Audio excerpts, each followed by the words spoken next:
चाहते हैं इन मनुवादी लोगों से, हिंदुत्ववादी ताकतों से जो इस देश को बर्बाद करने का काम कर रही हैं, कि कब तक आप हमारे खिलाफ एट्रोसिटी करोगे। जितना आप हमारे खिलाफ सड़कों पर लामबंद होगे उतना हमारा वर्ग मजबूत होगा। हमने देखा कि जिस तरीके से ग्वालियर में बाबा साहब मूर्ति का आंदोलन चला, एक तरफ वो लोग थे विचार वाले लोग जो बाबा साहब के खिलाफ थे, एक तरफ वो लोग थे जो SC ST OBC के जो लोग थे जिन्होंने अपनी एकता का परिचय दिया, बहुजन एकता का परिचय दिया और ऐसे लोगों को जो है जवाब देने का काम किया। इस मंच से भी मैं कहना चाहता हूं उसी मुद्दे को कि जिस तरीके से ग्वालियर में बाबा साहब की मूर्ति हाईकोर्ट में लगना थी, उस मूर्ति को भी जल्दी से जल्दी उस हाईकोर्ट में लगने का जो है काम मध्य प्रदेश सरकार को करना चाहिए। एक तरफ जो है बाबा साहब के नाम पर राजनीति करने का काम करते हैं, एक तरफ महात्मा फुले के नाम पर राजनीति करने का काम करते हैं जो हुकूमत में बैठे लोग, दूसरी तरफ अपने लोगों से हमलावर लोगों के खिलाफ शोषण करवाने का काम करते हैं, हमारे महापुरुषों को जो है बदनाम करने का काम करते हैं। हमारी ये मांग है कि मध्य प्रदेश के तीनों हाई कोर्ट में बाबा साहब की मूर्ति लगना चाहिए, देश के तमाम न्यायालयों में बाबा साहब की मूर्ति लगना चाहिए और ऐसे लोग जो बाबा साहब का, महात्मा फुले का अपमान कर रहे हैं, ऐसे लोगों पर मध्य प्रदेश सरकार को और देश की सरकार को जो है NSA के तहत कार्रवाई करना चाहिए ताकि ऐसे लोग भविष्य में ऐसी हरकतें ना कर सकें और बाबा साहब को जो है बदनाम ना कर सकें। मैं इस मंच से आपसे कहना चाहता हूं कि हमें हमेशा ग्वालियर से लेकर भोपाल तक अपने संगठन के लोगों के साथ विजय सिंह यादव जी हमारे बीच OBC महासभा से राष्ट्रीय कार्यकारिणी सदस्य पहुंचे और जोरदार उनका स्वागत करें। OBC महासभा के शानदार आपके लिए हम लोग खड़े हैं और आपके वॉलंटियर से मेरा निवेदन है कि सड़क के लिए रास्ता दिए। OBC महासभा के तमाम कार्यकर्ताओं के लिए जोरदार ताली बजा के जो है उनका स्वागत सम्मान करेंगे।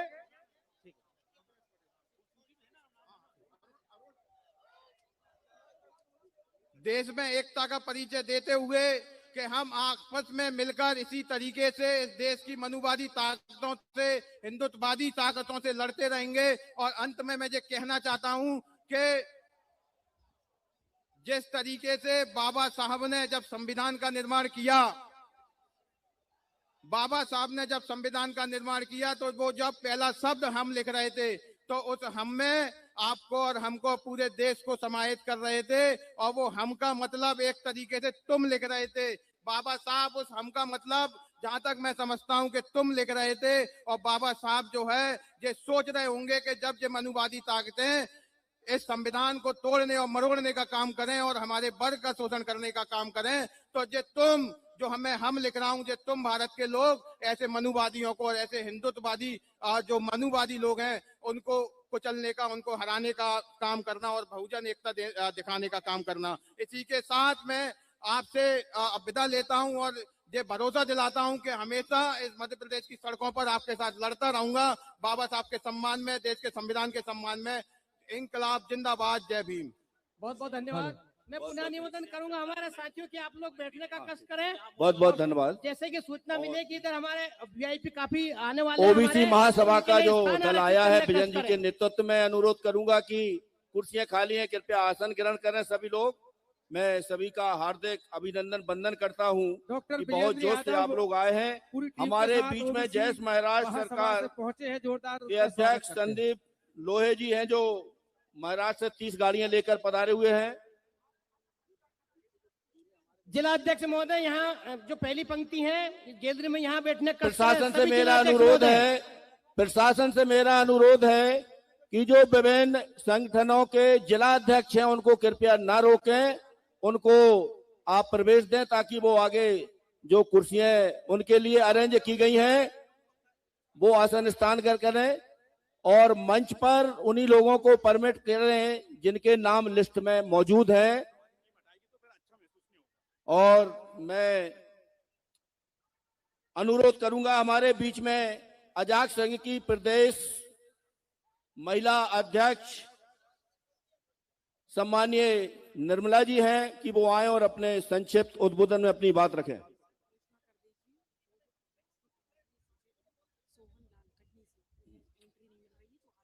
सोहन लाल जी हैं जो शायद उनको एंट्री नहीं दी जा रही है। मैं अनुरोध करूंगा कि सोहन लाल जी को मंच पर आने दें। सर 1 मिनट निवेदन करूंगा कि जो जिलाध्यक्ष महोदय के लिए ये कुर्सियां आरक्षित है, मैं पुलिस के प्रशासन से अनुरोध करूंगा कि सभी जिलाध्यक्ष को आप अंदर आने दें, इधर से आने दें, इधर से। माननीय पुलिस के सभी प्रशासन के अधिकारी महोदय से निवेदन करूंगा कि जिलाध्यक्ष साथी हमारे हैं आजाद से के उनके लिए आरक्षित है ये सीटें, वहां उनको आने दें। आप हमें सहयोग करें आदरणीय प्रशासन के साथियों। सूची दे दी, सूची भिजवा दिया।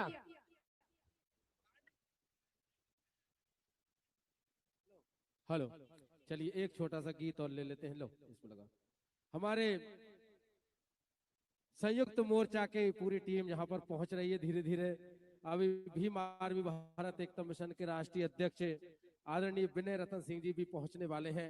आपसे निवेदन है कि इस कार्यक्रम को सफल बनाने के लिए अनुशासन का परिचय दे। पुलिस प्रशासन का पूरा यहाँ पर सपोर्ट मिल रहा है। पुलिस प्रशासन को हमें भी सपोर्ट करना है ताकि इस कार्यक्रम को हम ये बता सके कि बहुजन समाज के लोग जो हमारे जिला अध्यक्ष हैं उनकी सूची पुलिस प्रशासन को सौंप दी गई है। कृपया पुलिस प्रशासन सहयोग करें। जो हमारे जिला अध्यक्ष पूरे प्रदेश से अलग अलग जिलों से आए हैं, आपको सूची दी गई है, आप सहयोग कीजिए। उनके लिए बैठने की व्यवस्था यहाँ पर रखी गई है। कृपया पुलिस प्रशासन से अनुरोध है कि आप सहयोग करिए। आपको सूची दे दी गई है, आप सूची देकर के अंदर आने दीजिए, व्यवस्था में सहयोग कीजिए। धन्यवाद। ये जो कार्ड की मांग की जा रही पुलिस प्रशासन द्वारा, वो जो सूची दी गई है, हमारे भोपाल के जिले श्री विनोद भट्टी वहां खड़े हुए हैं। विनोद भट्टी जिसको कहें उनको अलाउ कर दीजिए। भोपाल जिला अध्यक्ष विनोद भट्टी हैं, वो सबको पहचान करके अंदर आने देंगे। विनोद भट्टी के कहने से वो सूची में आइडेंटिफाई कर दें, उनको आने दें। Okay sir. विनोद भट्टी आप वहीं खड़े रहें और सबको आने दीजिए जो सूची में है। सर्वप्रथम बाबा साहब के चरणों में नमन करती हूँ और आज के इस कार्यक्रम में अपनी बात रखने से पहले मंचासीन को सभी को क्रांतिकारी जय भीम कहती हूँ। मध्य प्रदेश की राजधानी भोपाल के दशहरा मैदान में दलित आदिवासी पिछड़ा वर्ग संयुक्त मंच द्वारा 18 जनवरी को आयोजित लोकतंत्र बचाओ सीनियर IAS आजाद संगठन के प्रदेश अध्यक्ष संतोष वर्मा के समर्थन में आए सैलाब आंदोलन में उपस्थित सभी साथियों को क्रांतिकारी जय भीम नमो बुद्धाय। साथियों, यह सैलाब, यह जन आंदोलन किसी एक व्यक्ति संतोष वर्मा के समर्थन में नहीं, बल्कि मध्य प्रदेश अनुसूचित जाति जनजाति अधिकारी कर्मचारी संघ के प्रदेश अध्यक्ष आदिवासी समाज के संतोष वर्मा पर तथाकथित मनुवादी द्वारा लगातार किए गए हमलों अन्याय अत्याचार के खिलाफ आक्रोश आंदोलन है। यह आक्रोश मध्य प्रदेश सरकार द्वारा संतोष वर्मा के खिलाफ मनुवादी के दबाव में लिए गए गलत असंवैधानिक फैसले के खिलाफ है। ये आक्रोशन आंदोलन असली मान सम्मान स्वाभिमान अस्तित्व बचाने के लिए ये आंदोलन अपना आरक्षण एक अधिकारी बचाने के लिए है। ये आंदोलन इतिहास के पन्नों में हमेशा जिंदा रहने वाला आंदोलन है। यदि हम इस बार चुप बैठ जाते हैं, जैसे 5000 वर्ष से हमें दबाया गया है, कुचला गया है, शोषण जुल्म अन्य अत्याचार किया गया है, वैसे ही अब भी निरंतर जारी रहता है। इसलिए मैं धन्यवाद देती हूँ और शुक्रगुजार हूँ उस OBC समाज जिसने अपनी उपस्थिति और समर्थन देकर दलित आदिवासी की ताकत मजबूत बनाने के लिए काम किया है। मैं धन्यवाद देती हूँ उस दलित आदिवासी समाज के प्रतिनिधि, उन अधिकारी कर्मचारियों को जिन्होंने इस आंदोलन को ऐतिहासिक सफल बनाना है। इस आंदोलन को पूर्णतः रूप देने वाले अजाक्स के संगठन के कार्यवाहक अध्यक्ष माननीय इंजीनियर SL सूर्यवंशी, पूर्व अध्यक्ष डॉक्टर जैन कंसोटिया साहब, ये इंजीनियर MC अडवार साहब को धन्यवाद देती हूँ और अपेक्षा करती हूँ कि हर जुल्म अन्याय के खिलाफ संघर्ष हमारा नारा है। जय भीम नमो बुद्धाय। जी बहुत बहुत धन्यवाद निर्मला जी।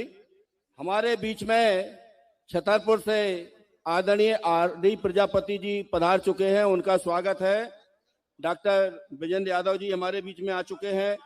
डॉक्टर नागेंद्र सिंह राजपूत जी जिला अध्यक्ष अपाक्स ग्वालियर पधार चुके हैं। सोहन लाल जी राठी छतरपुर से हमारे बीच में हैं, जो प्रदेश महामंत्री हैं वंचित महासमिति के।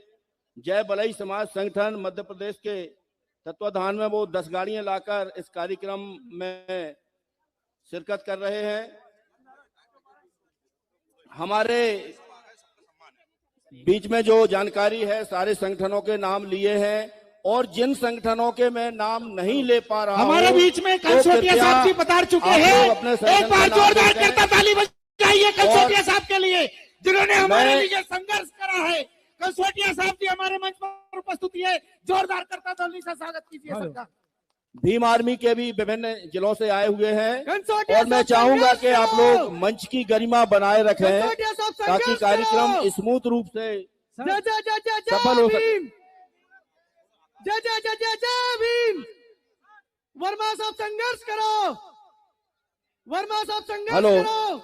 हमारे बीच में श्रीमती साहब मध्य संघर्ष प्रदेश करो। उच्च न्यायालय के श्रीमती अधिवक्ता साहब संघर्ष करो। श्री विनायक प्रसाद साय जी हैं।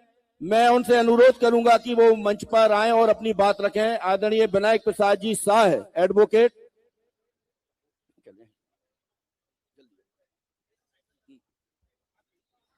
साथियों, हमारे माननीय जैन कंसोटिया साहब उपस्थित हो चुके हैं। जोरदार कर्तन ध्वनि के माध्यम से उनका स्वागत करें।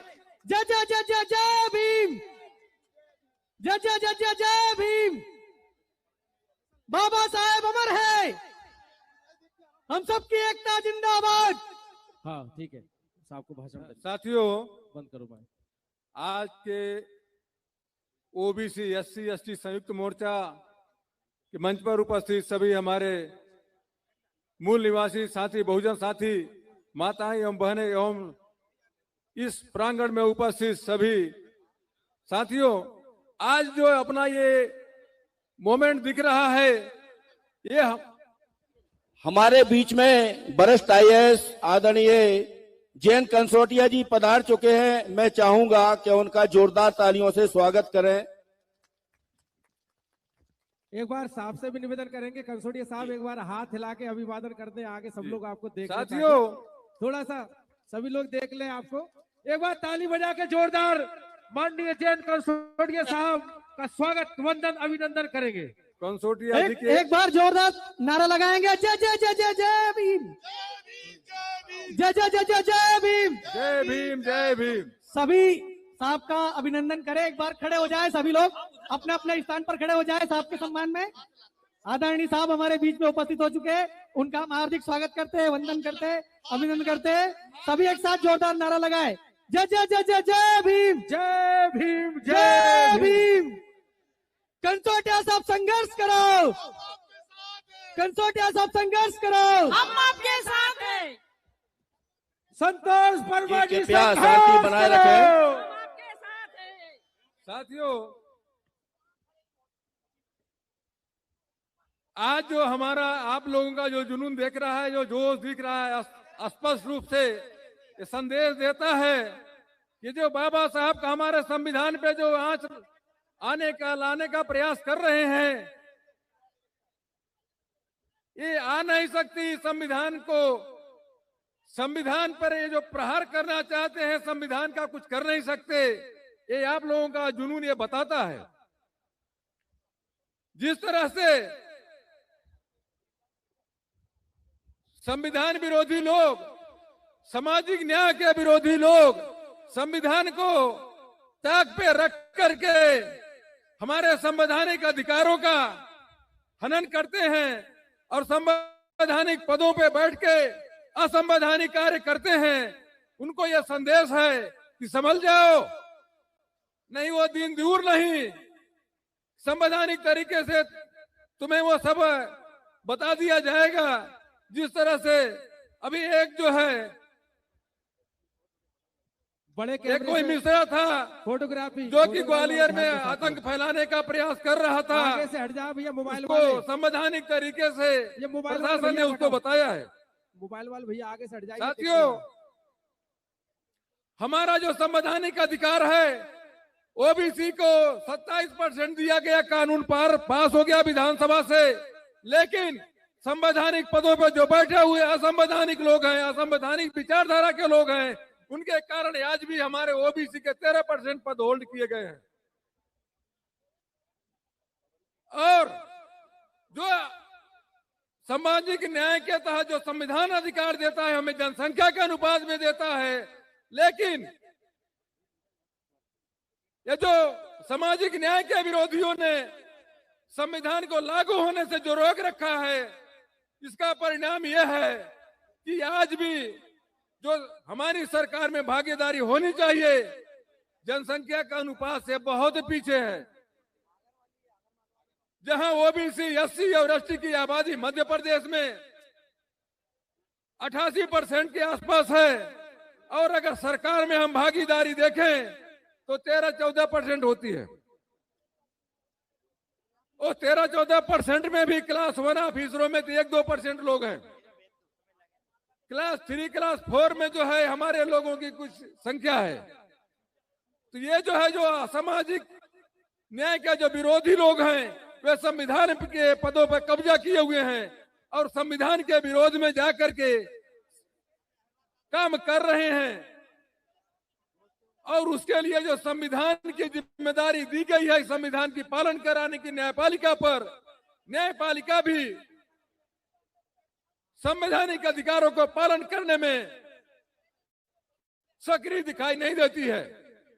संवैधानिक अधिकार जो हमारे मूल निवासी लोगों के, बहुजन समाज के लोगों के संवैधानिक तरीके से विधानसभा से जो बनता है, उन अधिकारों पर भी कुठाराघात होता है और उन न्यायालयों के माध्यम से होता है। और जो न्यायालयों का कानून नहीं है, कानून बनाने का, आरक्षण के विरोध में अपने फैसलों के माध्यम से अनेकों कानून बनाते हैं। इन बातों से समझ में आता है कि ये जो सुप्रीम कोर्ट और हाई कोर्ट में जो बैठे हुए लोग हैं, वो सामाजिक न्याय के प्रति उनकी सद्भावना नहीं है।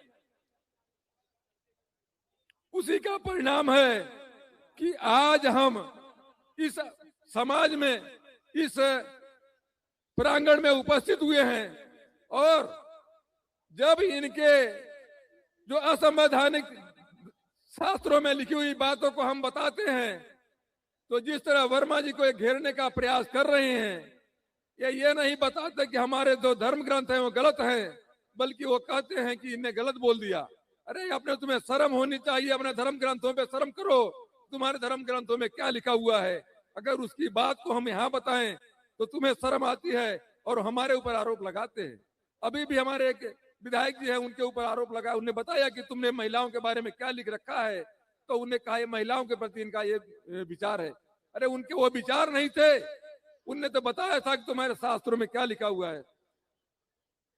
साथियों, समय का अभाव है, बोलने की बहुत सी बातें हैं और लोगों का आप सुनिए। बाकी जी बहुत बहुत धन्यवाद आदरणीय विनायक जी। मैं अनुरोध करूंगा हमारे ग्वालियर से चलकर यहाँ आए अधिवक्ता राय सिंह बौद्ध जी कि वो अपनी बात बहुत ही संक्षिप्त शब्दों में रखें। राय सिंह बौद्ध जी, अधिवक्ता, ग्वालियर।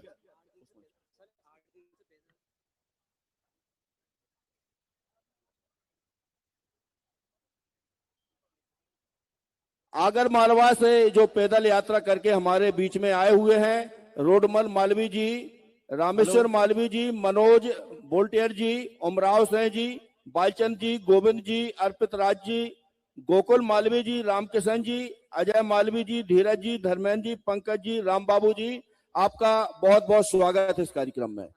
बहुत बहुत धन्यवाद। सभी स्थान पर बैठ जाएं, कुर्सियां खाली है। और जो ग्राउंड में घूम रहे हैं उनसे अनुरोध है हाथ जोड़कर कि वो कुर्सियों पर बैठे, कुर्सियां खाली पड़ी हुई हैं। बहुत बहुत धन्यवाद संचालक महोदय साहब का, और आपने मुझे बोलने का मौका दिया। अपनी बात रखने से पहले विश्व का शांति का संदेश देने वाले तथागत गौतम बुद्ध, शिक्षा की जो जनाने वाले महात्मा ज्योतिबा फुले, मां सावित्रीबाई, मां फातिमा शेख एवं आरक्षण के जनक कुर्मी राजा छत्रपति साहू जी महाराज, हम सबको एक विशाल संविधान देने वाले भारत रत्न बोधिसत्व डॉक्टर बी.आर. अम्बेडकर साहब, हम सबको मिशन का पाठ पढ़ाने वाले मान्यवर काशीराम साहब एवं समय समय पर जन्मे सभी बहुजन महापुरुषों को नमन करता हूं। और आज जो SC ST OBC जो महारैली का आयोजन किया जा रहा है, उसका मुख्य कारण यह है कि लगातार जो लोग जो मनुवादी व्यवस्था वाले हैं, जो लगातार संविधान पे और लोकतंत्र और SC ST OBC और आरक्षण पे घात करते आ रहे हैं, उनको मुंह तोड़ जवाब देने का काम करना है। आज जो हमारे IAS संतोष वर्मा जी ने जो बात कही, वो कोई नई बात नहीं कही। जो महात्मा ज्योतिबा फुले साहब ने कहा और जो मानवर काशीराम साहब ने कहा कि अंतरी जाति विवाह जरूरी है। आप इस देश में आरक्षण खत्म करना चाहते हो तो सबसे पहले आपको अंतर जाति विवाह करने पड़ेंगे। जब जाति खत्म होगी उसके बाद आरक्षण अपने आप खत्म हो जाएगा। और इसको जिस तरह तोड़ मरोड़ कर मनुवादी व्यवस्था लोगों ने ये काम करने का काम किया, ये निंदनीय है। लगातार आपने देखा कि छोटी सी बात तो, क्योंकि वक्ता बहुत ज्यादा है, क्योंकि आप देख रहे हो कि ग्वालियर हाईकोर्ट में बाबा साहब की मूर्ति लगना थी, जो चीफ जस्टिस पूर्व चीफ जस्टिस सुरेश कुमार कैद जी ने विधिवत उसकी परमिशन दी गई। और परमिशन के बाद जब हाईकोर्ट गेट पे बाबा साहब की प्रतिमा आती है तो उसको रोकने का काम मनुवादी लोग करते हैं। ये मानसिक रोगी वकील हैं जो लोग ये काम करते हैं। तो मैं उनसे ये कह देना चाहता हूं कि जिन लोगों ने मूर्ति रोकने का काम किया और ग्वालियर में बाबा साहब का चित्र जलाने का काम किया, उन लोगों को आज SC ST OBC महासभा का जो महासम्मेलन है, ये मुंह तोड़ जवाब देने का काम करेगा। और इस संगठन इसमें सभी भीम आर्मी के, आजाद समाज पार्टी के एवं JS के, OBC में तमाम बहुजन समाज के संगठन आए हुए हैं। उनका मैं बहुत बहुत धन्यवाद करता हूं। वक्ता बहुत है, हम सब उनको सुनेंगे। जय भीम, नमो बुद्धा, बस नारे के साथ जय जय जय जय जय भीम। जय भीम। देखो चम्मल की आवाज आना चाहिए। बहुत बहुत धन्यवाद। जय जय जय जय जय भीम। जय भीम। बहुत बहुत धन्यवाद जी, बहुत बहुत धन्यवाद राय सिंह जी। सर, हमारे बीच में ग्वालियर के अधिवक्ता OBC महासभा के कोर कमेटी सदस्य एडवोकेट धर्मेंद्र कुशवाहा जी को मैं आमंत्रित करूंगा कि वो अपनी बात रखें। आदरणीय धर्मेंद्र कुशवाहा जी। ये लाइव चल रहा है साथियों, धर्मेंद्र कुशवाहा जी अपनी बात रखेंगे। OBC महासभा के पेज पे भी ये लाइव है, JS के पेज पे लाइव है, भीम आर्मी भारत एकता मिशन के साथ साथ जितने ग्रुप में व्हाट्सएप पे ये लिंक जा रहा है अम्बेडकर न्यूज का, ए न्यूज का, तो आप लोग ज्यादा से ज्यादा अपने फेसबुक पेज पे इसको पेस्ट कर सकते हैं ताकि सभी लोग इस कार्यक्रम को देख सके। बहुत बहुत धन्यवाद।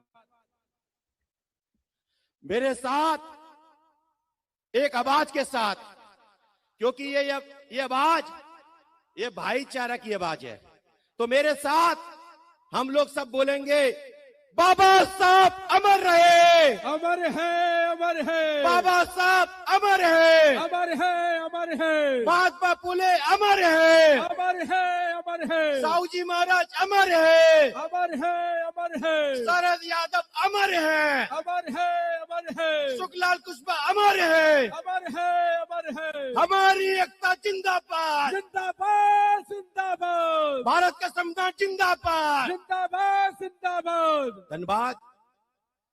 सम्मानीय मंच और मेरे सामने मेरे वर्ग के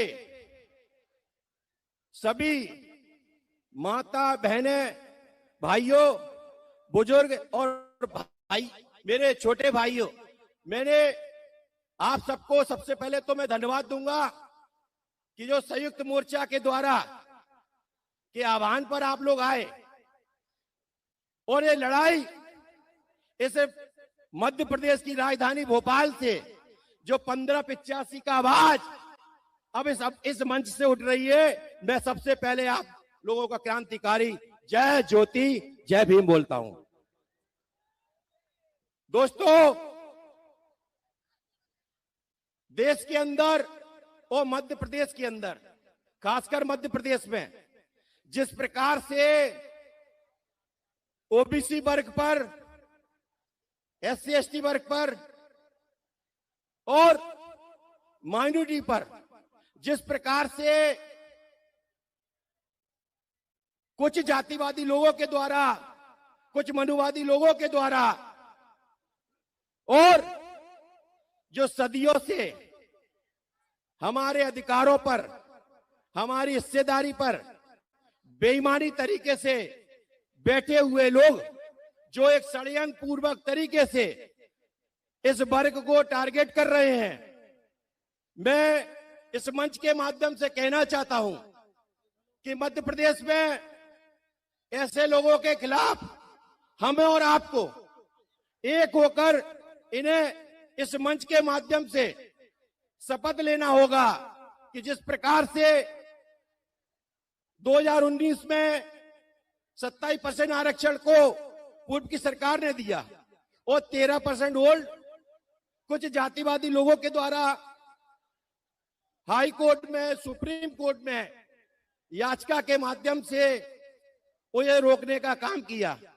लेकिन वो 13% होल्ड अभ्यर्थी जो ओबीसी वर्ग के हैं, मैं उन लोगों को बताना चाहता हूं और समाज को बताना चाहता हूं कि मैं एक बात पूछना चाहता हूं कि जब समाज के सामाजिक न्याय की बात आती है, हिस्सेदारी की बात आती है, तब वो धर्म के लोग, जो धर्म का ठेका लेने वाले लोग हैं, मेरे पिछड़े वर्ग के लोगों से कहना चाहता हूं, खासकर जो पिछड़े वर्ग के लोग हैं, जो आरएसएस में भी काम करते हैं, बजरंग दल में भी काम करते हैं, हमारे खिलाफ भी काम करते हैं, उनसे भी कहना चाहता हूं कि तुम्हारे सामाजिक न्याय की बात क्यों नहीं करते।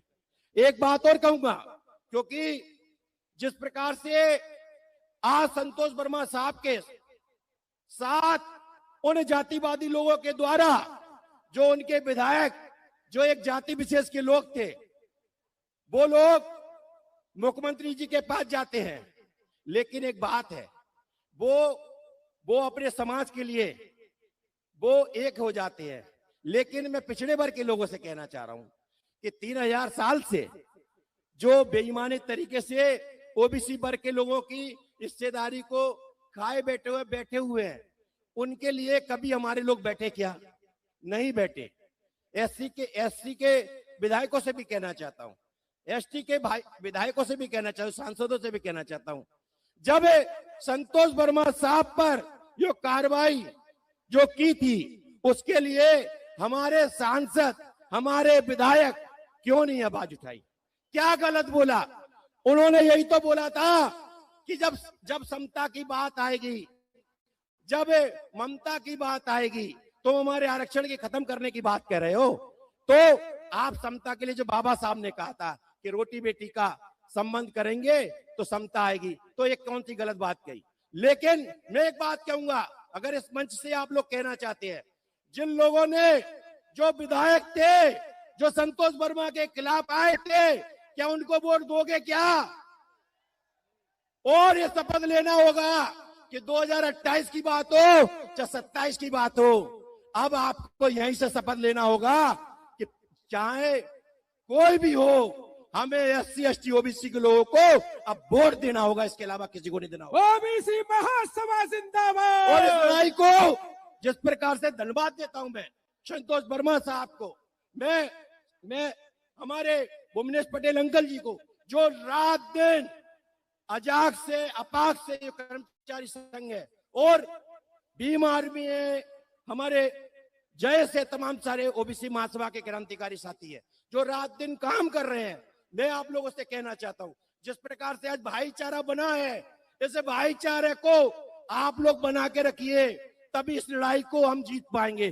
धन्यवाद। जय ज्योति, जय भीम, जय ओबीसी, जय संविधान, जय मंडल। आदरणीय धर्मेंद्र जी, हमारे बीच में अजाक्स के प्रांतीय अध्यक्ष एमसी अहिरवार जी हैं, मैं उनसे अनुरोध करूंगा कि वो अपनी बात रखें। आदरणीय एमसी अहिरवार जी, अजाक्स संघ के महासचिव। वीडियो रिकॉर्ड सभी का करना, ठीक है?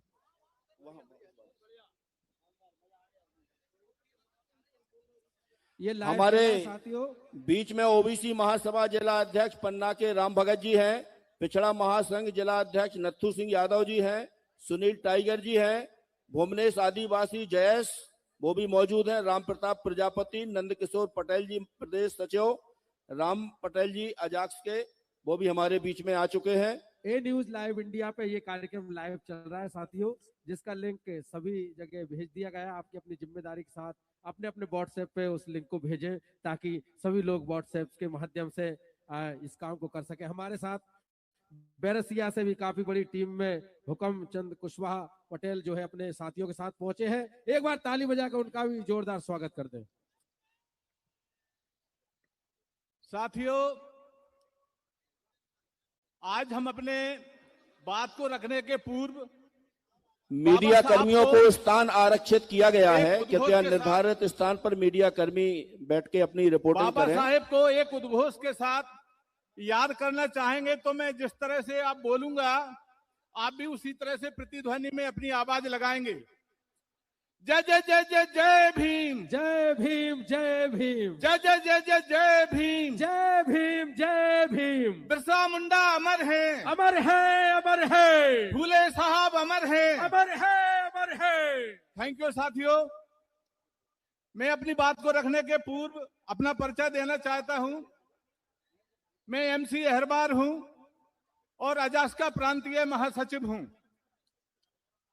मैं आप सभी को इस बात के लिए धन्यवाद देता हूं कि आज के इस कार्यक्रम में हमारे मध्य प्रदेश के दूर दराज से ओबीसी, एसटी और एससी समाज के संयुक्त तत्वाधान में हम सब लोग यहां इकट्ठे हुए हैं। तो मैं आपको भी धन्यवाद देना चाहता हूं कि आपने अपना समय, अपनी ऊर्जा और अपना धन खर्च करके यहाँ पर एक सम्मान प्राप्त करने के लिए, जो संवैधानिक अधिकार हमारे हैं, उन अधिकारों को प्राप्त करने के लिए आज आपने अपनी यहाँ प्रत्यक्ष उपस्थिति दी है। और मंचासीन सभी 29 सामाजिक संगठनों के विभिन्न पदाधिकारियों को इस बात के लिए धन्यवाद देना चाहता हूं कि उन्होंने अपने व्यस्ततम समय में एक अपनी गरिमा और साहस और हिम्मत का परिचय देते हुए समाज में एक चेतना पैदा करने के लिए अपना समय यहाँ पर देकर यहाँ उपस्थित हुए, उनको भी धन्यवाद देना चाहता हूं।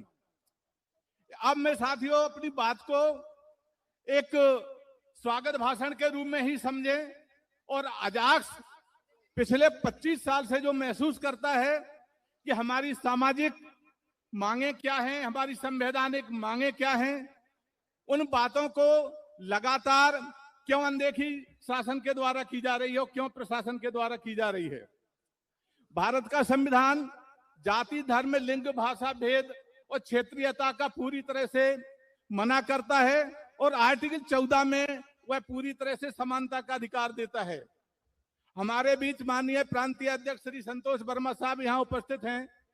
उन्होंने सामाजिक समरसता पैदा करने के लिए बात की थी कि सामाजिक समरसता तभी पैदा होगी कि समाज में ऊंच नीच का भाव जब तक खत्म नहीं होगा, सामाजिक समरसता पैदा नहीं होगी।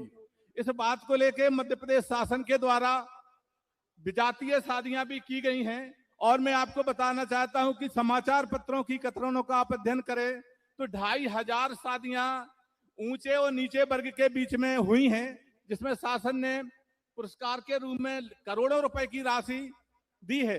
तो शासन है, केंद्र शासन या मध्य प्रदेश शासन हो, लगातार सामाजिक समरसता चाहता है और सामाजिक समरसता के लिए शासन हर स्तर पर इस बात के लिए प्रयास कर रहा है कि किसी भी तरह से सामाजिक विषमता, ऊंच नीच का भाव हमारे बीच पैदा ना हो और किस तरह से वो समस्या हमें समाप्त करना चाहिए, शासन उसके लिए लगातार प्रयासरत है। लेकिन मैं एक बात यह कहना चाहता हूं कि माननीय संतोष वर्मा जी के लिए जो बातें उनके द्वारा की गई हैं उसका गलत तरह से इंटरप्रिटेशन किया गया। इसी अपनी बातों को उनके साथ सहयोग के रूप में हम सब लोग यहाँ उपस्थित हुए हैं और अपनी बात को आपने बड़ी जिम्मेदारी के साथ यहाँ उपस्थिति से दर्ज कराया है। मैं अब मुख्य बातों को आपके सामने रखना चाहता हूं क्योंकि हमारी सामाजिक समरसता के साथ सामाजिक मांगे भी हैं। उन मांगों को लेकर मैं आप सभी को बताना चाहता हूं कि लगातार हम संवैधानिक अधिकारों की मांग करते आ रहे हैं। उन संवैधानिक अधिकारों की मांगों के लिए मैं आपके सामने रखना चाहता हूं क्योंकि मेरा अजाक्स की तरफ से एक प्रमुखता से बात रखना मेरा जरूरी भी है। इसलिए समय तो मैं 5 से 10 मिनट ले सकता हूं। साथियों, हम ये चाहते हैं कि मध्य प्रदेश में 52% ओबीसी का आबादी पूरी तरह से चिन्हित हो चुकी है, लेकिन 27% का आरक्षण उनको दिया गया है।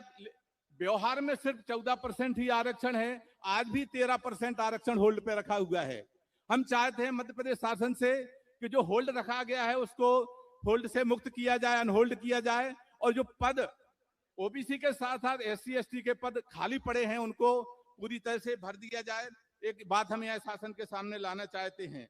हम यह भी शासन से बताना चाहते हैं कि निजी क्षेत्र में आउटसोर्सिंग में और संविदा पे जो नियुक्तियां के मध्य प्रदेश शासन ने 16 नवंबर 2025 को निर्णय लिया है कि अब वर्ग 3 और वर्ग 4 की नियुक्तियां सिर्फ और सिर्फ संविदा के आधार पे आउटसोर्सिंग पे होगी। यह गलत है, क्योंकि एससी एसटी ओबीसी का जितना भी हमारे अधिकारी महसूस करते हैं और जितना हमारा समाज है, देखा होगा कि सबसे ज्यादा वर्ग 3 और वर्ग 4 की ही हमें आवश्यकताएं हैं। वर्ग 2 शासन का कहना है कि वर्ग 2 की नियुक्तियां नियमित रूप से की जाएंगी, चाहे अन्यथा पीएससी के द्वारा की जाएंगी। तो वर्ग 3 और वर्ग 4 की जो शासन का निर्णय है कि आउटसोर्सिंग से और संविदा पे पद भरेंगे, उसको बिल्कुल निरस्त कर दिया जाए और मंत्री परिषद में पुनः बिल लाके इसको निरस्तीकरण का एक ऑर्डर पास किया जाए और यह सभी पद नियमित नियुक्तियों से भरे जाएं। अगला मैं यह भी बताना चाहता हूं कि आज भी ओबीसी को पदोन्नति में कोई प्रावधान नहीं किया। जिस तरह से एससी और एसटी का 20% और 16% का जो पदोन्नति का नियम है, उसी तरह ओबीसी को पदोन्नति सरकारी सेवाओं में दी जाए। इस बात के लिए सरकार अपना निर्णय लेके करे। हमारे कई साथी हैं जो 2005 के बाद नियुक्त हुए हैं, उन सभी साथियों को एनपीएस की स्कीम शासन के द्वारा लागू की गई है। साथियों, यह अच्छी तरह से आप सभी जानते हैं कि आदमी अपनी पूरी जिंदगी सरकारी सेवा में घर का समय काट के सरकार में सेवा लगा के अपना समय देता है, लेकिन जब वो रिटायरमेंट होता है तो उसको एनपीएस के स्कीम के अंतर्गत कोई लाभ नहीं मिलता है। तो हमारी शासन से यह अपेक्षा है और मांग भी है कि ओल्ड पेंशन स्कीम जो पूर्व की भांति थी, 2005 के पूर्व जो लागू थी, नियमित कर्मचारियों के लिए वह ओल्ड पेंशन स्कीम लागू की जाए। आपको मैं आपके माध्यम से शासन को यह भी बताना चाहता हूं कि 2022 में सिविल जज के पद उच्च न्यायालय जबलपुर के द्वारा भरे गए हैं। उसमें एसटी के 121 पदों में से किसी का चयन ना करना एक समाज के लिए अन्याय है। उसी तरह एससी में 18 पदों में सिर्फ एक एससी का चयन करना, यह भी एक सामाजिक अन्याय है। और ओबीसी के आपको बताना चाहता हूं कि 9 में से 5 पद ही भरना और छोड़ देना, यह भी एक सामाजिक अन्याय ओबीसी के साथ भी है। तो हम यह अपेक्षा करना चाहते हैं कि 2008 के पूर्व मध्य प्रदेश लोक सेवा आयोग के द्वारा सिविल जज के जो पद भरे जाते थे, उसी को सिविल जज के पद लोक सेवा आयोग से भराए जाएं, जिससे सभी को सामाजिक न्याय प्राप्त हो। ऑल इंडिया सर्विसेज में चाहे आईएएस की सिविल सर्विस एग्जाम हो, आईपीएस की नियुक्तियां हो, आईएफएस की नियुक्तियां हो, यदि एससी एसटी ओबीसी के वर्ग के व्यक्ति उन इंडिया लेवल की एग्जाम में सिलेक्ट होते हैं तो फिर सिविल जज की परीक्षा में क्यों नहीं हो सकते? इसका मतलब है कि जानबूझ के एससी एसटी ओबीसी के पदों को न्यायिक सेवा में न आने के लिए वंचित किया जाने का षड्यंत्र लगता है।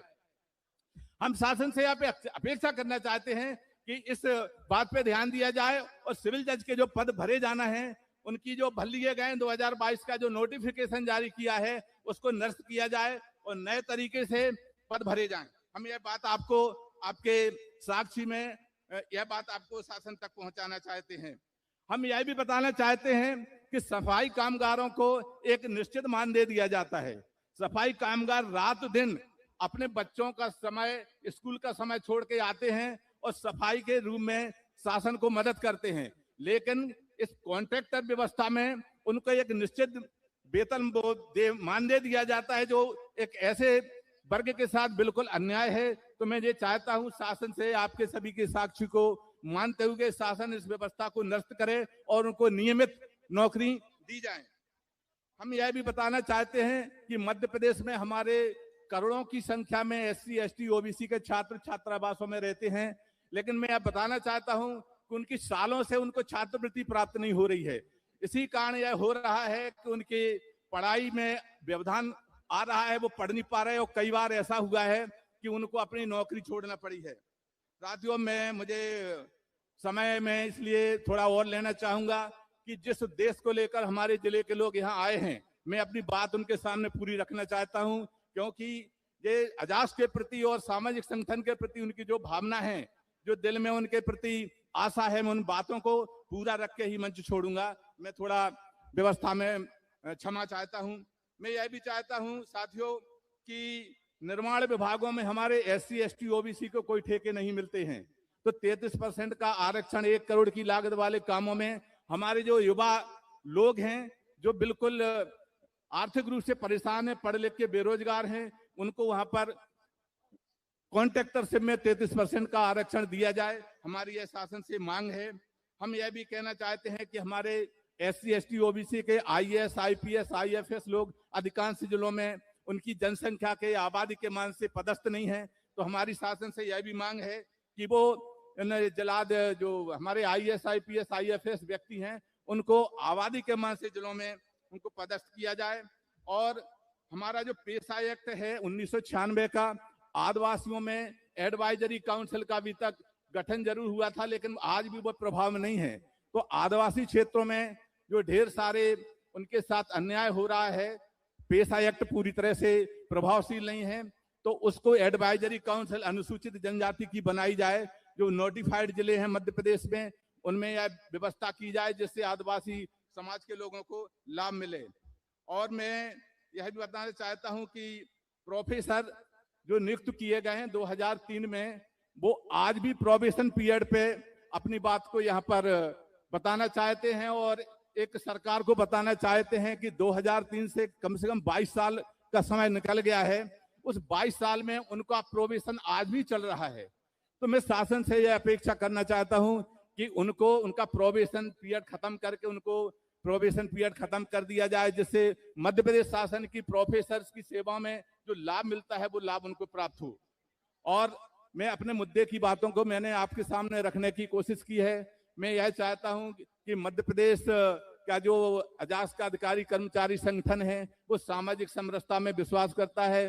भारत के संविधान की में उसकी प्रस्तावना में उसको विश्वास है और उसी को वो आगे ले जाना चाहता है। तो शासन से यह अपेक्षा की जाती है आपके माध्यम से, संगठन के माध्यम से, कि कृपया करके जो हमारे प्रस्ताव, हमारे सभी मंचासीन व्यक्तियों के जो प्रस्ताव हैं, हमारे सामने सामाजिक जो व्यक्ति यहाँ पर एक नेतृत्व लेके अपने अपने जिलों से आए हुए हैं, अपने अपने जिलों से पैदल भी लोग आए हुए हैं, उनकी बात पे शासन इस मांग पत्र पे ध्यान देगा और उसको क्रियान्वित भी करेगा। ऐसी हमारी मध्य प्रदेश शासन के माननीय मुख्यमंत्री जी से अपेक्षाएं हैं।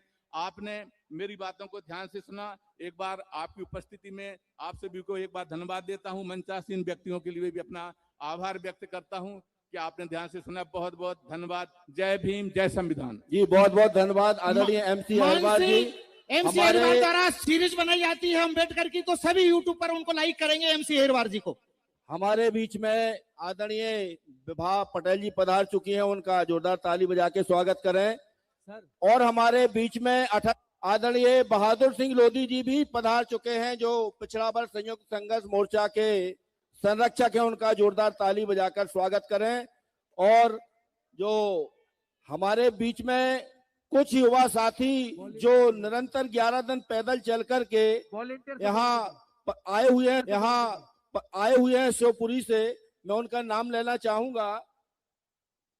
शिवपुरी से पैदल यात्रा करने वाले गिरीश सिंह, जीतू लोधी जी, मोहन धाकड़ जी, MD गुर्जर जी, पवन धाकड़ जी, विजयेंद्र धाकड़ जी, सुनील जी, दिनेश जी, उत्तम जी, चंदन जी, गोविंद जी, पुरुषोत्तम, भोलू, हरिओम, मैं आपका बहुत बहुत स्वागत, वंदन, अभिनंदन करता हूं, जिन्होंने निरंतर 11 दिन पैदल यात्रा चल करके इस कार्यक्रम पर आए हुए हैं। अब मैं अनुरोध करूंगा हमारे अपाक्ष संघ के प्रांतीय अध्यक्ष आदरणीय KP यादव जी की वो अपनी बात रखें। आदरणीय KP यादव जी। सर निवेदन है, वहाँ पे जो मीडिया के साथी खड़े उनसे कहीं थोड़ा दूर खड़े हो, फ्रेम खराब हो रहा है।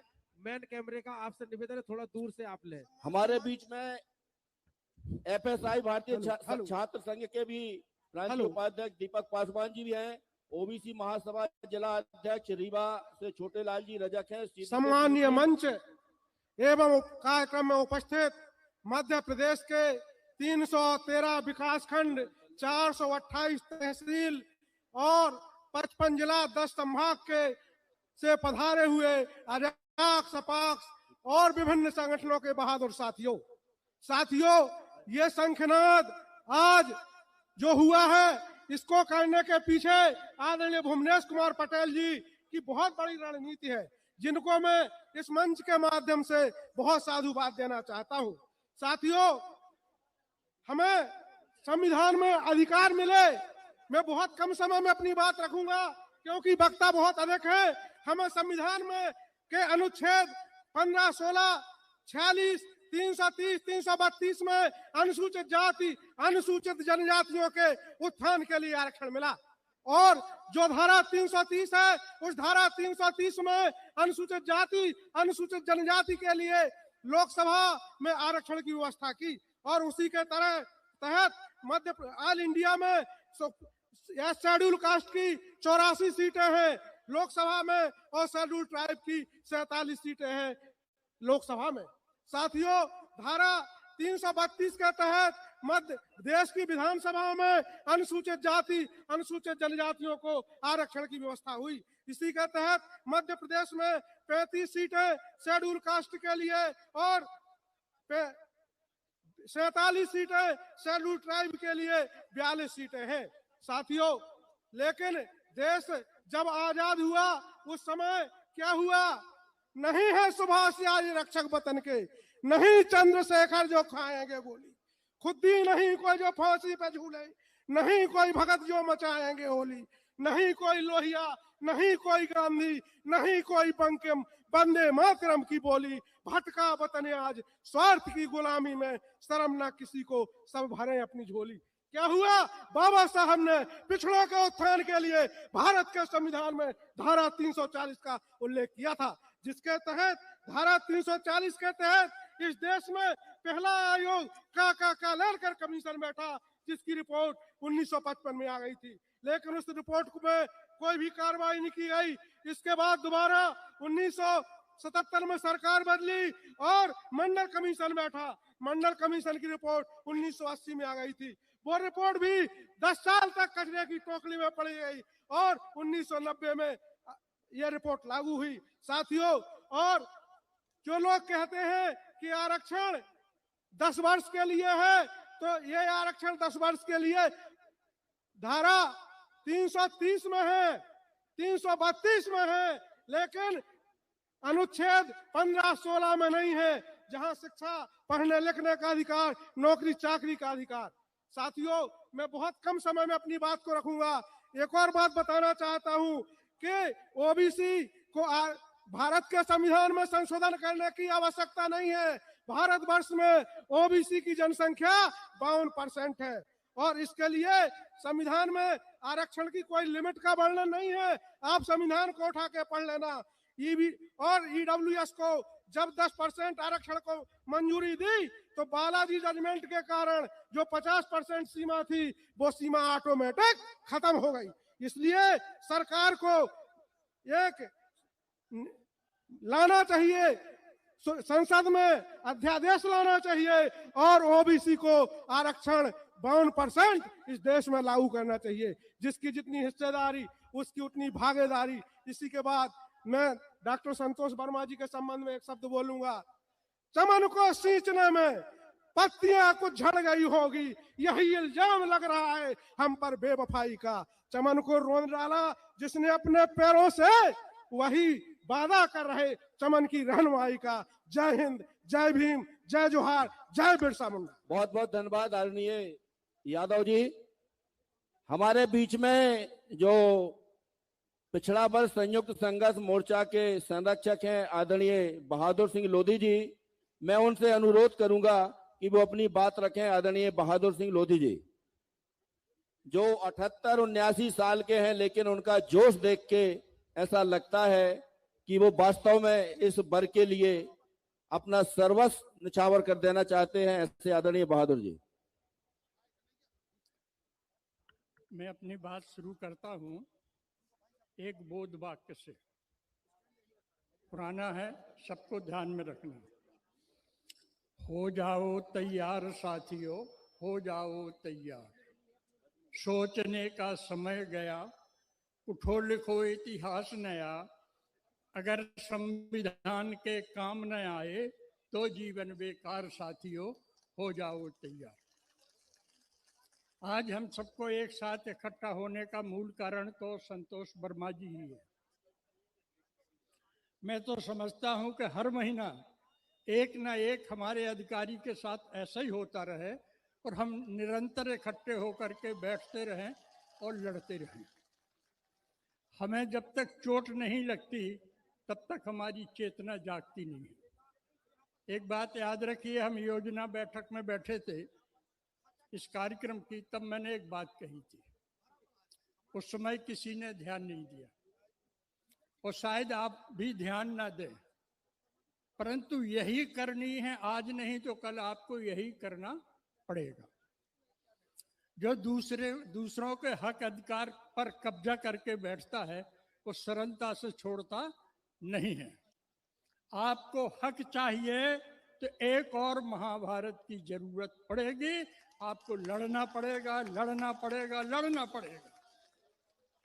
इसलिए मैंने उस दिन कहा था, लड़ना तो है ही है, आज नहीं लड़ोगे 10 साल बाद लड़ोगे, 50 साल बाद लड़ोगे, लड़ना पड़ेगा।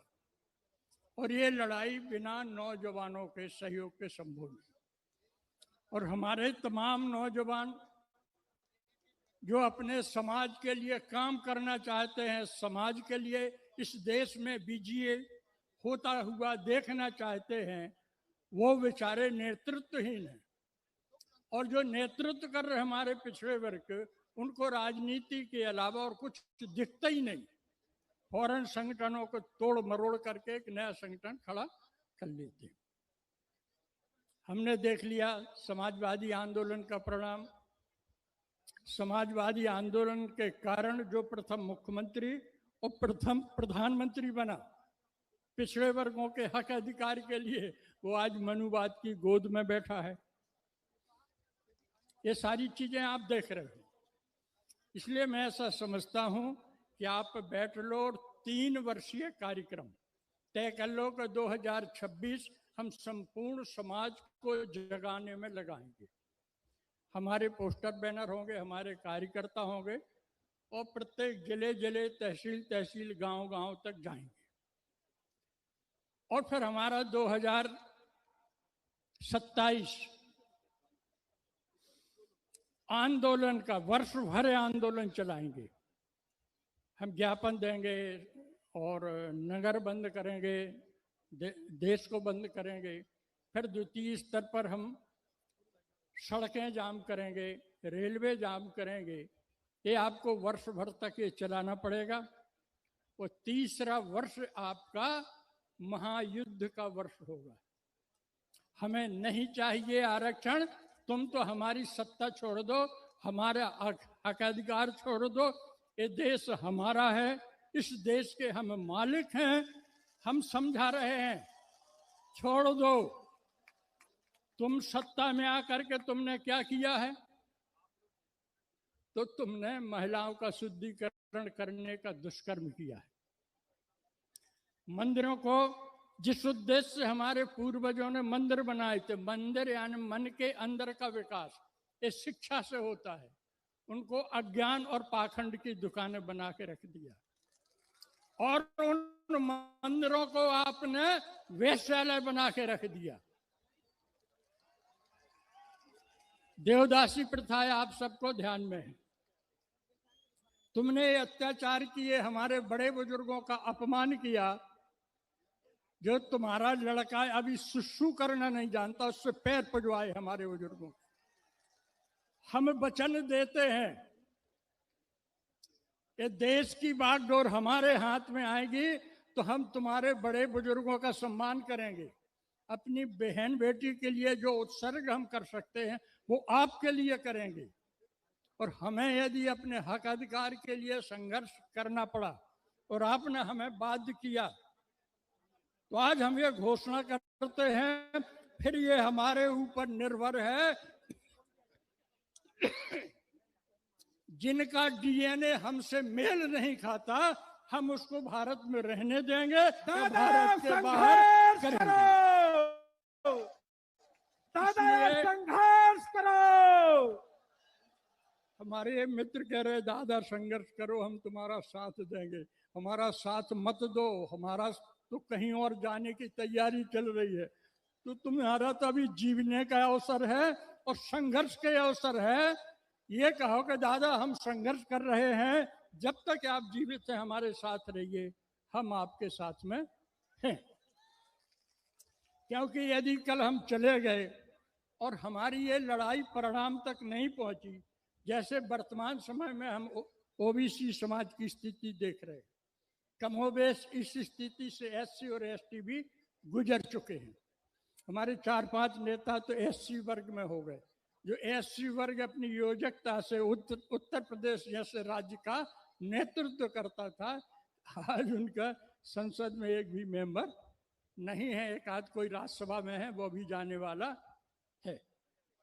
और ओबीसी ने तो संघर्ष नहीं किया। ओबीसी ने संघर्ष करना तो एससी वर्ग से सीखा, और ये इतने टुकड़ों में बट चुका है, एक दूसरे को गाली गलौज करता है।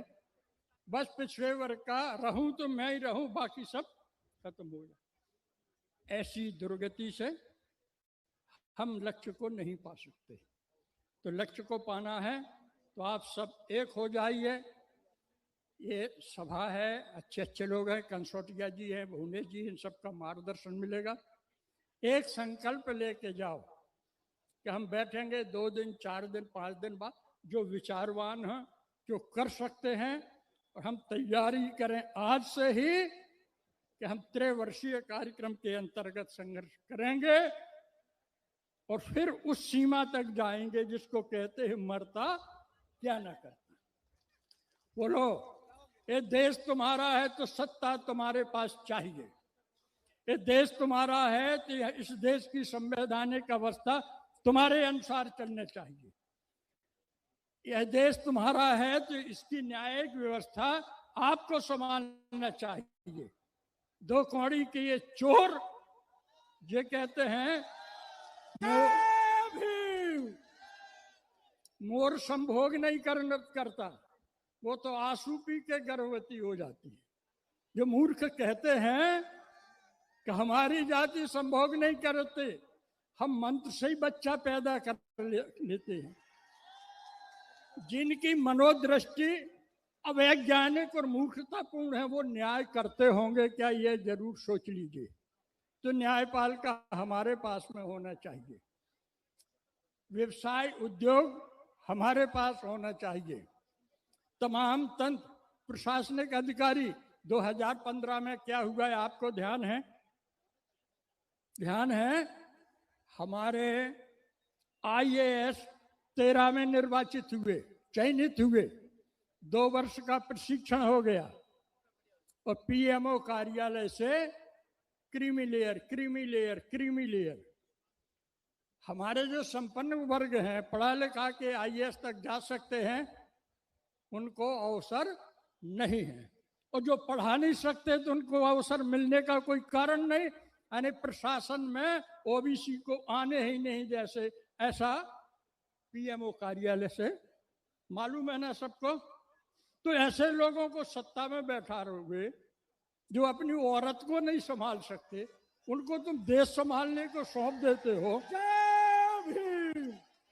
तो सबसे बड़ा संविधान का विरोधी कौन है? आप हैं संविधान के विरोधी। कसम खा लो, प्रत्येक 5 वर्ष में हमें बदल करने का अवसर मिलता है तो तुम्हें तुम्हारे पुरखों की सौगंध है, हम पिछड़े वर्ग में एससी एसटी ओबीसी को ही वोट देंगे। और वे जो आज सिस्टम में है, हमारे नाम से वोट लेकर के जाते हैं और हमारी आवाज नहीं उठाते, आज से उनकी अपनी डायरी में नाम लिखना शुरू कर दीजिए। 28 में अवसर आपको मिलेगा। बदल करिए। आप सबको जय भारत, जय संविधान। बहुत बहुत धन्यवाद आदरणीय दादाजी। हमारे दादाजी के लिए जोरदार तालियों के साथ जय भीम जय भीम। जी, मैं अनुरोध करूंगा आदरणीय विभा पटेल जी से, उनको कहीं इमरजेंसी में जाना है, कि वो बहुत ही संक्षिप्त शब्दों में अपनी बात रखेंगी। और आदरणीय विभा पटेल जी को सब लोग जानते हैं, भोपाल शहर की पूर्व महापौर हैं, और इस कार्यक्रम में उनके पति आदरणीय भुवनेश जी का बहुत बड़ा योगदान है। जो दंपति हमारे बीच में मौजूद हैं, उनको जोरदार तालियां बजाइए। और एक और शख्सियत हमारे बीच में मौजूद हैं, मकरंद बौद्ध जी, कृपया मंच पर खड़े हो जाएं, जिन्होंने ग्वालियर में बाबा साहेब अंबेडकर की फोटो को जलाने वाले मनुवादियों को जेल भेजाने का काम किया। ऐसे हमारे मकरंद बौद्ध जी हमारे मंच पर हैं। और एक और शख्सियत हमारे बीच है, कुमारी प्रियंका जाटव जी, वो जहां भी हैं मंच पर खड़े होकर अभिवादन स्वीकार करें सभी का, जिनकी युवा टीम आपकी सेवा में संलग्न है, उनका जोरदार तालियों से स्वागत करें। मैं अनुरोध करूंगा आदरणीय विभा जी कि वो अपनी बात रखें। धन्यवाद साथियों। जय जोहार, जय भीम, जय संविधान, जय फुले। आज हम सब लोग यहाँ पर इसी उद्घोष के साथ एकत्रित हुए हैं। मंच पर बैठे हुए सभी सम्मानीय जन और यहाँ उपस्थित प्रदेश के दूर दूर कोनों से आए हुए सभी अंचलों से पधारे हुए हमारे साथियों, आज हम जिस समय में एकत्रित हुए हैं वो कहीं ना कहीं हम सबको, हम एक एक करके चोट पहुंचाकर ये प्रयास किया जा रहा है कि हम जो कार्य कर रहे हैं उससे हमारा ध्यान हट जाए। आज जो लोग बात कर रहे हैं, आपने देखा होगा जगह जगह पर हिंदू सम्मेलन होने लगे, जगह जगह पर तरह तरह के आयोजन हो रहे हैं मुद्दों से भटकाने के लिए। लेकिन कहीं ना कहीं आज हमारे प्रदेश में जो वातावरण बना हुआ है वो एक और आरक्षण को समाप्त करने वाला है, आरक्षित वर्गों की अधिकारिता को समाप्त करने वाला है और संविधान की जो मूल भावना है उसको समाप्त करने वाला है। आप ये मत सोचिए कि आज चोट एक संतोष वर्मा पर की गई है, अगला नंबर आपका है। यकीन मानिए, यदि हम सब लोग चुप रहे तो कहीं ना कहीं एक एक करके हम सबको चोट पहुंचाई जाएगी। साथियों, इन्होंने बात की, बार बार हम सब लोगों को कहीं ना कहीं बरगलाने का प्रयास किया गया, लेकिन उसके पीछे जो दबी हुई भावना थी वो आरक्षित वर्गों का आरक्षण समाप्त करने की सुनियोजित योजना थी, जहां आउटसोर्सिंग के माध्यम से हमारे आरक्षित वर्गों के अधिकारों का हनन किया गया। जो आरक्षित वर्गों को नौकरियों में अवसर मिलने चाहिए थे, आप समझ रहे होंगे कि आउटसोर्सिंग के माध्यम से वो अधिकार हमारे समाप्त किए गए। हमारी मांग है कि आउटसोर्सिंग के माध्यम से जो अधिकारिता समाप्त की जा रही है, देश प्राइवेटाइजेशन की ओर बढ़ रहा है, प्राइवेट सेक्टर में नौकरियां बढ़ती जा रही हैं, सरकारी जो मौके मिलते थे वो कम होते जा रहे हैं, तो प्राइवेट सेक्टर में भी आरक्षण लागू किया जाना चाहिए। युवाओं को रोजगार के मौके मिलने चाहिए। जब तक प्राइवेट सेक्टर में आरक्षण लागू नहीं किया जाएगा, साथियों, यहाँ पर बहुत सारे युवा उपस्थित हैं, मैं आप सबसे कहना चाहती हूँ कि यदि प्राइवेट सेक्टर में आरक्षण लागू नहीं किया गया तो आप लोग एक नहीं हो पाए, आप लोग संगठित नहीं हो पाए, लेकिन हमारे आरक्षण को समाप्त करने की जो साजिश कर रहे हैं, हमारे अवसरों को जो कम करने की साजिश कर रहे हैं, हमें मिलने वाले मौकों को जो कम करने की साजिश कर रहे हैं, वो लोग जरूर एक हो रहे हैं।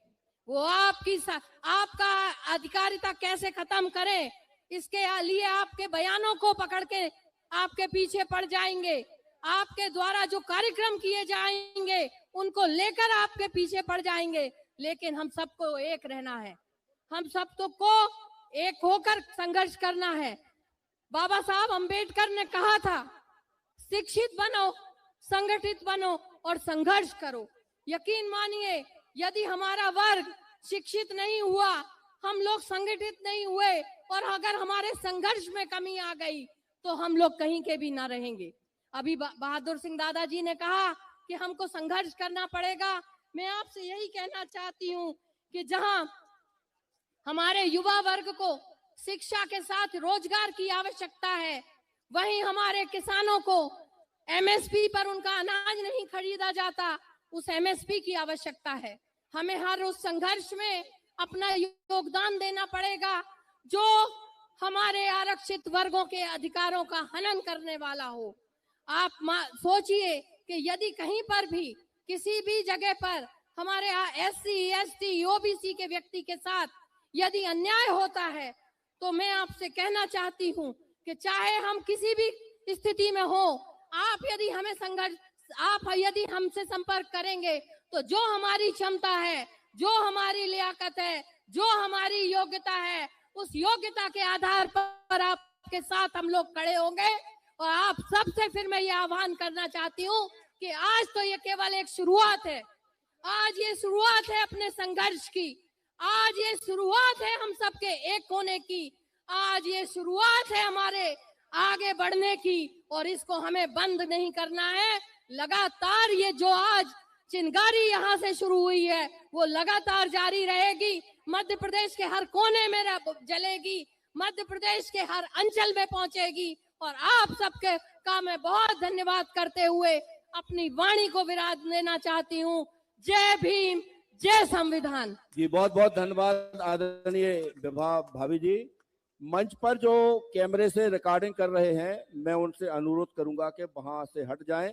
जो सामने से रिकॉर्डिंग चल रही है, जो लाइव चल रहा है, उसमें डिस्टरबेंस पैदा हो रहा है। आप लोग चाहे तो नीचे टेबल खाली पड़ी है, उस पर खड़े होकर के आप रिकॉर्डिंग कर सकते हैं।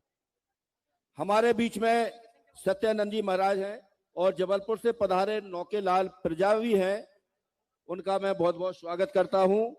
और मैं इस श्रृंखला को आगे बढ़ाते हुए मैं अनुरोध करूंगा कि हमारे बीच में ओबीसी महासभा के कोर कमेटी सदस्य हैं कमलेंद्र जी के, आप बहुत ही संक्षिप्त शब्दों में अपनी बात रखें। कमलेंद्र जी।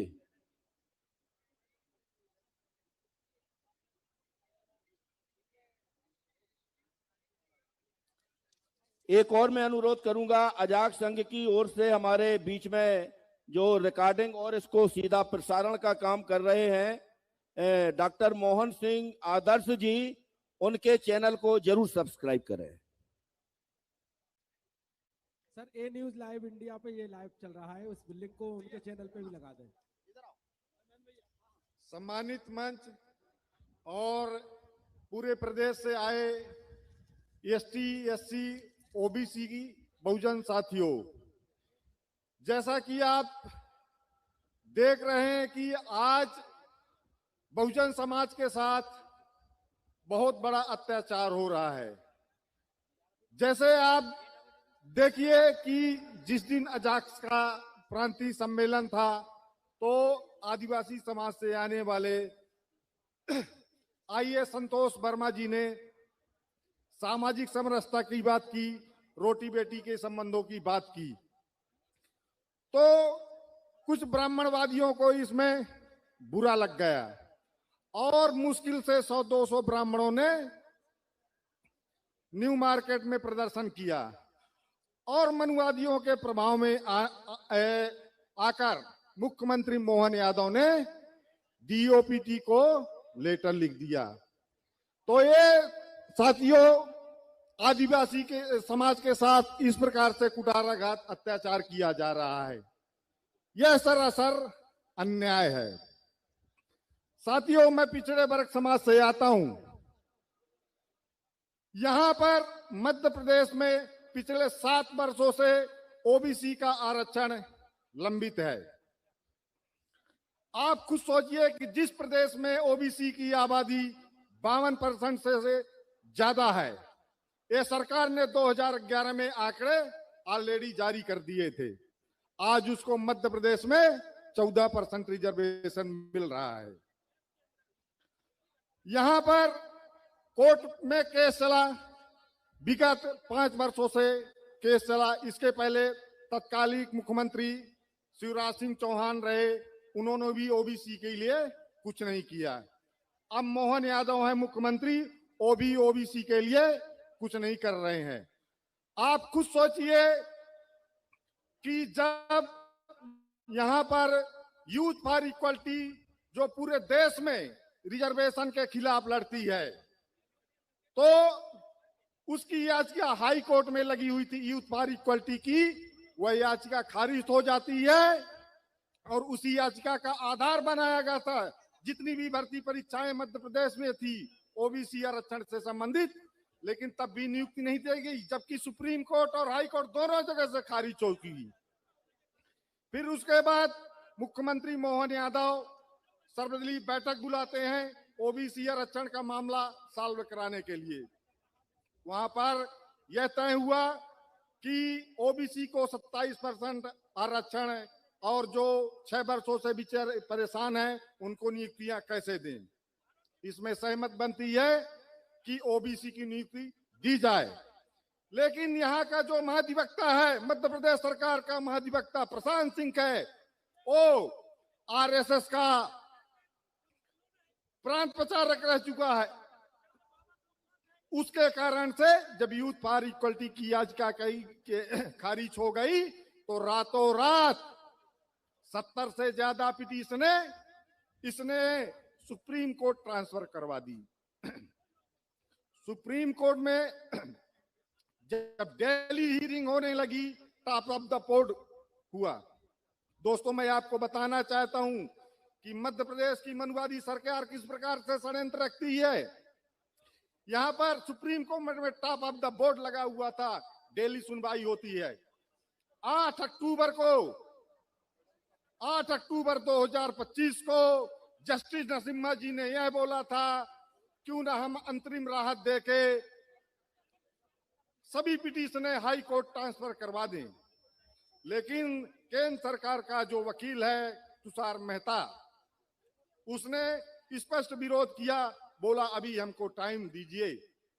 अरे भैया, जब जज खुद बोल रहे हैं, लेकिन जो सरकार केंद्र सरकार का वकील है उसने खुद टाइम ले लिया।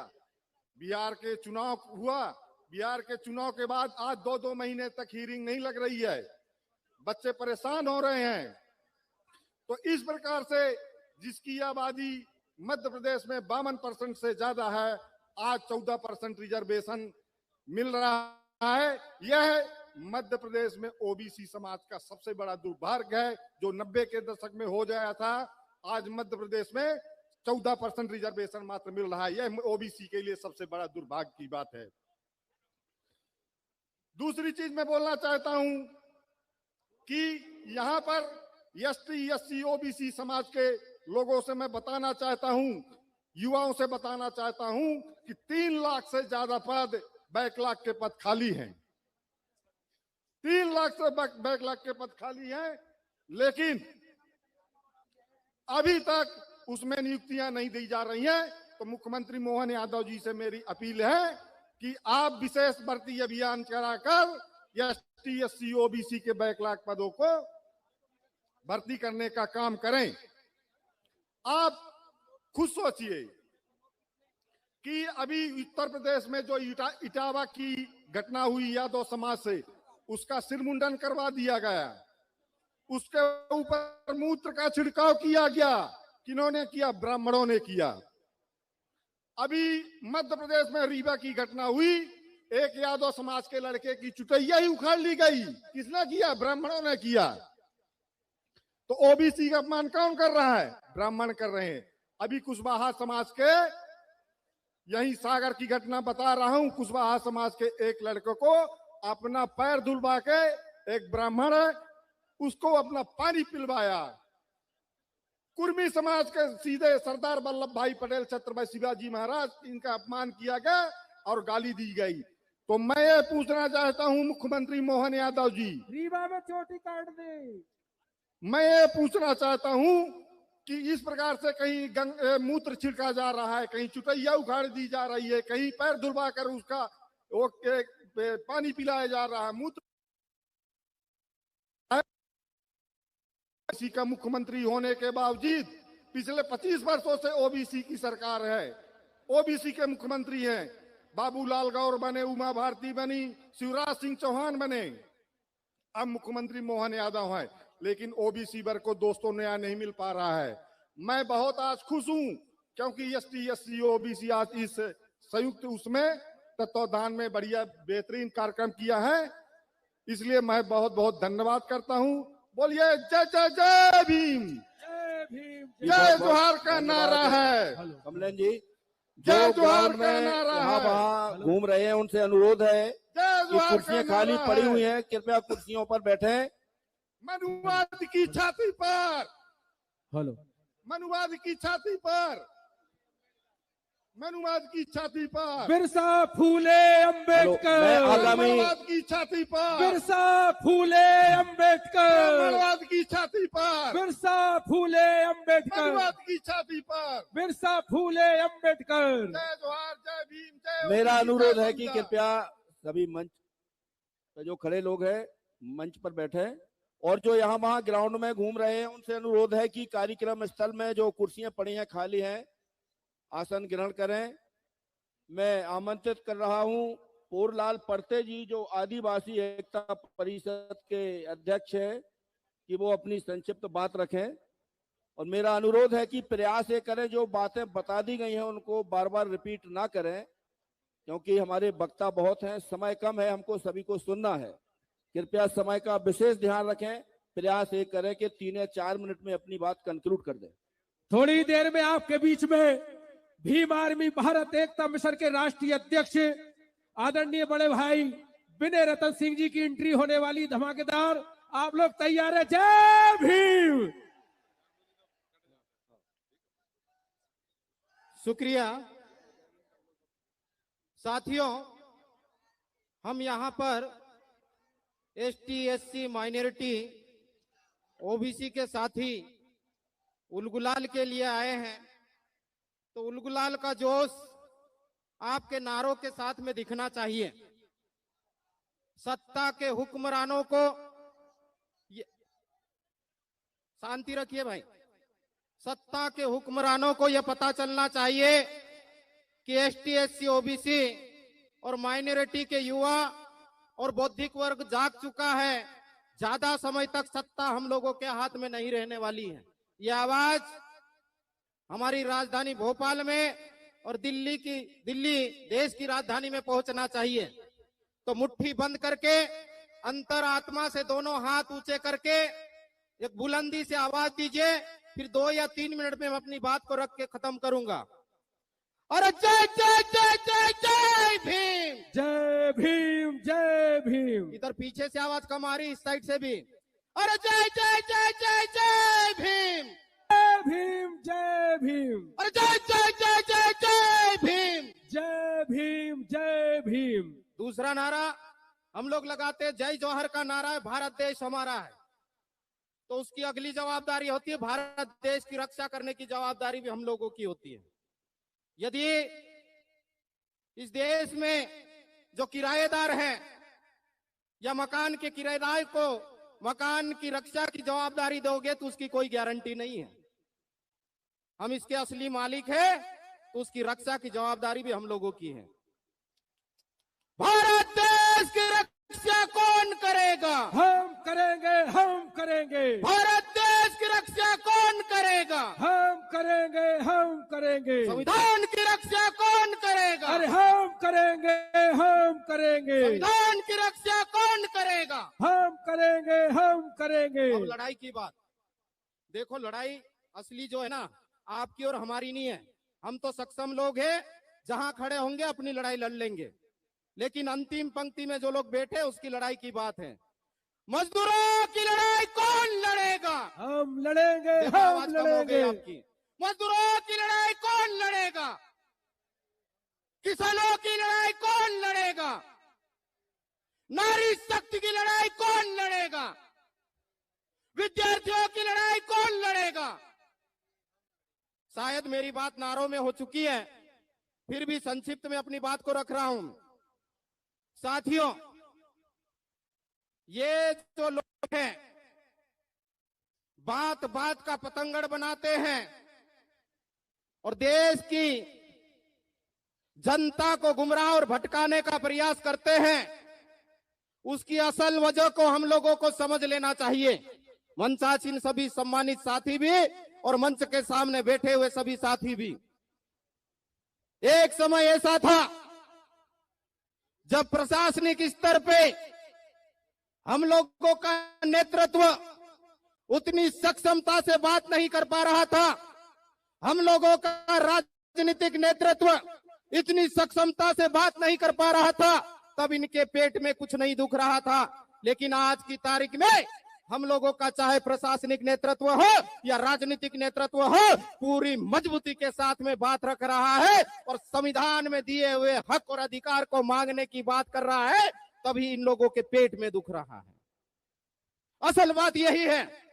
और इसीलिए इन लोगों ने, चाहे प्रदेश की बात करो, देश की बात करो, जहां से हमारा नेतृत्व तैयार होता है, असल बात है शिक्षा। शिक्षा, सही शिक्षा, उच्च शिक्षित होने पे हम लोगों का सही नेतृत्व निकल के आता है। तो उन लोगों ने सरकारी शिक्षा व्यवस्था को तहस नहस करके प्राइवेटाइजेशन के हाथ में दे दिया है। ये हमको समझना पड़ेगा। पहली से 5वीं तक स्कूलें हैं और 3 कक्ष का निर्माण किया है।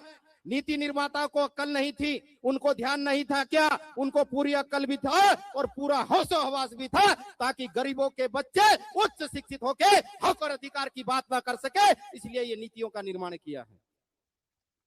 चोट हमको वहां करना पड़ेगा जब प्रशासनिक स्तर पे हम लोगों का नेतृत्व ठीक से बात करने लगा। एक तरफ तो सीधे भर्ती की बात है और दूसरी तरफ प्रमोशन से भर्ती की बात है। तो शिक्षा को कमजोर करके हम लोगों को डायरेक्ट एंट्री में बंद किया और दूसरी तरफ प्रमोशन में आरक्षण को बंद करके या कोर्ट में ले जाके हम लोगों को कमजोर करने का काम किया है। ये लड़ाई, इस लड़ाई को लड़ने के लिए मेरे जैसे सर पे कफन बांधो। लड़ाई इतनी आसान नहीं है, लड़ाई बहुत कठिन है। यदि हमको सामने लड़ना पड़े, भिड़ना पड़े, जुटना पड़े, जुट जाइए। और यदि सामने से वार हो तो सामने से गोली खाइए। समाज और देश के लिए पीठ पे गोली कभी नहीं खाना है। मैंने नौकरी छोड़ के, लोगों ने बोला कि ये पागल हो गया है, सेल टैक्स ऑफिसर की नौकरी छोड़ के ये समाज के काम करने की बात कर रहा है। लेकिन आप और हम जैसे पढ़े लिखे नौजवान यही सोचते रहेंगे कि मैं और मेरा परिवार, तो मेरे समाज का क्या होगा, मेरे देश का क्या होगा, मेरे क्षेत्र का क्या होगा।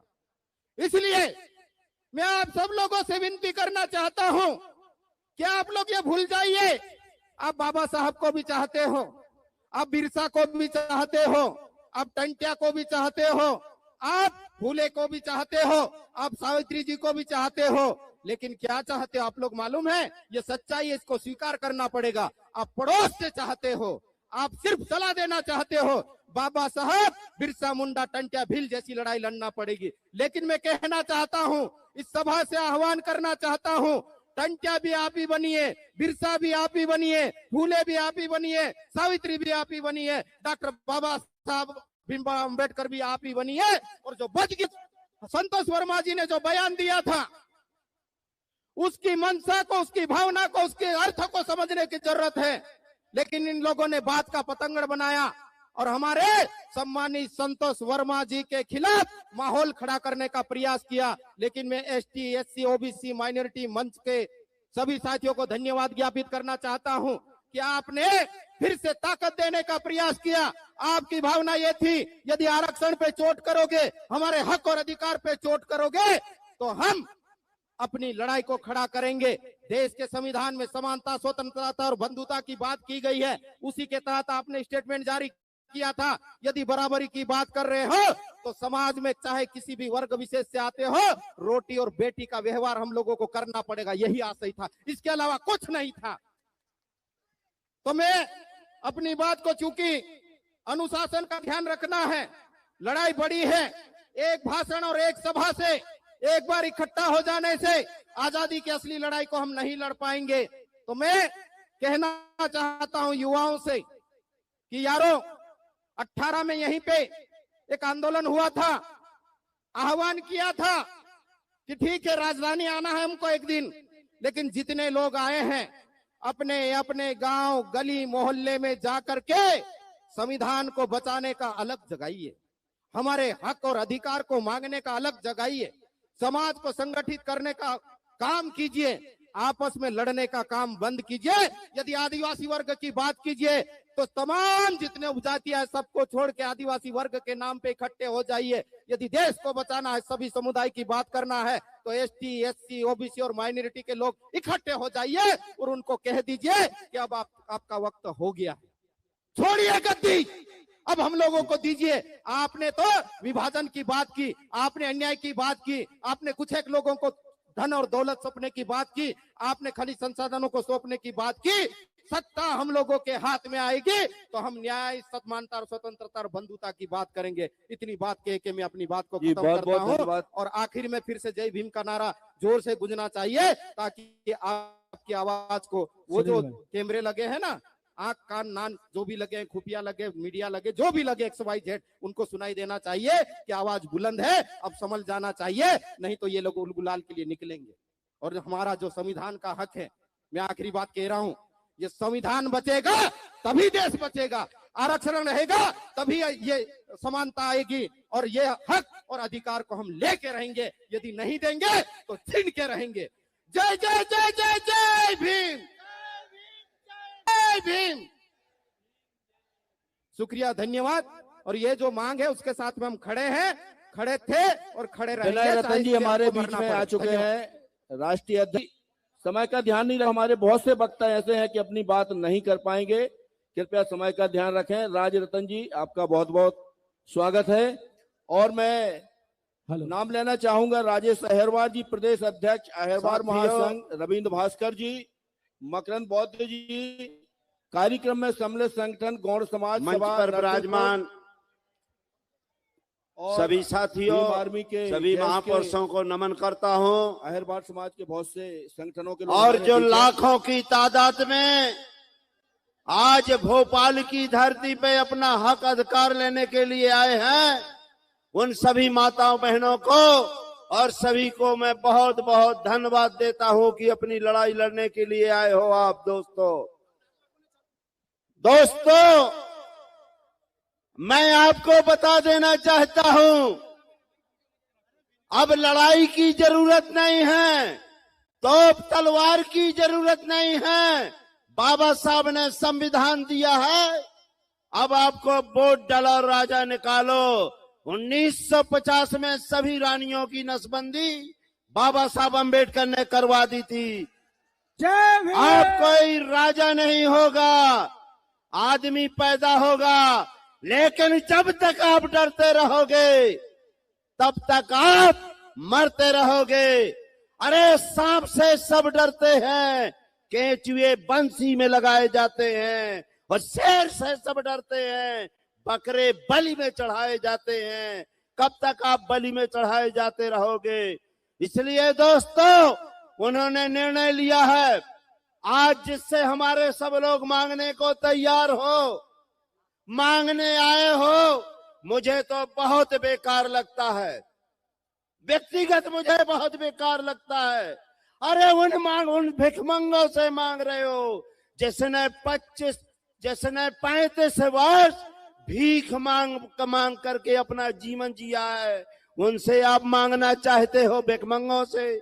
अरे भीख मांगने वाले बाबाओं से सीखो जो पूरा देश चला रहे हैं। अब आपको भीख नहीं मांगना है, अगर भीख मांगना है तो एक ही भीख मांगना है, वो है जाति का प्रमाण पत्र नहीं, हमें भी शूद्र का प्रमाण पत्र चाहिए।